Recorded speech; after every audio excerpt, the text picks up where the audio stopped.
Praise the Lord. மத்தேயு 10ஆம் அதிகாரம் 16வது வசனத்திலிருந்து பார்க்கலாம். அதாவது இயேசு இடத்துல ஒரு மனிதன் நான் பரலோக ராஜ்யத்துக்கு போவதற்கு நான் என்ன செய்யணும் அப்படின்னு கேட்குறாப்புல. இது ஒரு இன்ட்ரெஸ்டிங்கான ஒரு கதை சொல்கிற பாருங்க. அப்பொழுது ஒருவன் அவரை நோக்கி, நல்ல போதகரே, நித்திய ஜீவனை அடைவதற்கு நான் என்ன நன்மை செய்ய வேண்டும் அப்படின்னு கேட்குறான். அதாவது பரலோகத்தை அடைகிறதுக்கு நான் என்ன நன்மை செய்யணும் அப்படின்னு கேட்குறான். ரெண்டாவது பாருங்க, அதற்கு அவர், நீ என்னை நல்லவன் என்று சொன்னையே, தேவர் ஒருவர் தவிர நல்லவன் ஒருவனும் இல்லை. அதாவது தெய்வத்தை தவிர்த்து இந்த உலகத்தில் நல்லவர் என்று ஒருவரும் கூட கிடையாது. அவன் அவரை நோக்கி, எவைகளை கேட்க வேண்டும்? அதற்கு இயேசு, கொலை செய்யாதிருப்பதாக, விபச்சாரம் செய்யாதிருப்பதாக, களவு செய்யாதிருப்பதாக, பொய் சாட்சி சொல்லாதிருப்பதாக, உன் தகப்பனையும் உன் தாயையும் கனம் பண்ணுவையாக, உன்னிடத்தில் அன்பு கூறுவது போல் பிறரிடத்திலும் அன்பு கூறுவையாக. இது எல்லாவற்றையும் நம்ம பார்க்குறோம்.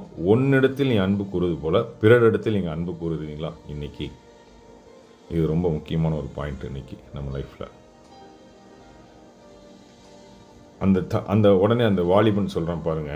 அந்த வாலிபன் அவரை நோக்கி, இவைகள் எல்லாம் என் சிறு வயது முதல் நான் கை கொண்டு இருக்கிறேன், இன்னும் என்னிடத்தில் ஒரு குறைவுண்டு அப்படின்னு சொன்னான். இயேசு அவனை பற்றி சொல்கிறார் பாருங்க. அதற்கு இயேசு, நீ பூர்ண சக்னராய் விரும்பினால் போய் உனக்கு உண்டானவைகளை எல்லாவற்றும் விற்று தரித்திருக்க கொடு, அப்பொழுது பரலோகத்தில் உனக்கு பொக்கிஷம் உண்டாயிருக்கும், பின்பு என்னை பின்பற்றி வா.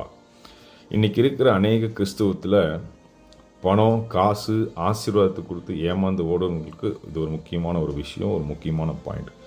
இயேசு என்ன சொல்கிறான்னா, உன்னை சொத்து சேர்த்து வைக்க சொல்ல, அதை விற்று தரித்திரத்துக்கு கொடுத்துருங்க, இல்லாதவங்களுக்கு கொடுங்க, உதவி செய்யுங்க அப்படின்னு சொல்கிறார்.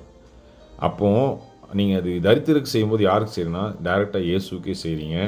அதெல்லாம் உங்கள் கணக்கில் பரலோக ராஜ்யத்தில் உங்கள் அக்கௌண்ட்டில் அங்கே ஆட் ஆகுது. அதுக்கு பிறகு நீங்கள் இயேசுவை பின்பற்றி வா என்று ஆண்டவர் சொல்கிறார். இன்றைக்கி இருக்கிற நிறைய போதகர்கள் தவறான ஒரு விஷயத்தை போதித்து ஜனங்களை ஏமாற்றி வஞ்சித்து அவங்ககிட்டருந்து பணத்தை பிடுங்குறாங்க. அப்படி பண்ணாதீங்க தயவுசெய்து. அது எவ்வளோ ஒரு மோசமான விஷயம். இயேசு சொல்கிறது அதன்படி செஞ்சுட்டு போனால் நமக்கு ஒரு பிரச்சனையும் கிடையாது. நமக்கு பரலோக ராஜ்யம் நிச்சயம். ஒரு போதகர் தவறு செய்கிறதுனால அநேக ஒரு முழு சபையே தவறாக மாறிடுது. அதனால் இது போதகர்களுக்கும் சரி, விசுவாசிகளுக்கும் சரி, கவனமாக வசனத்தை வாசிங்க.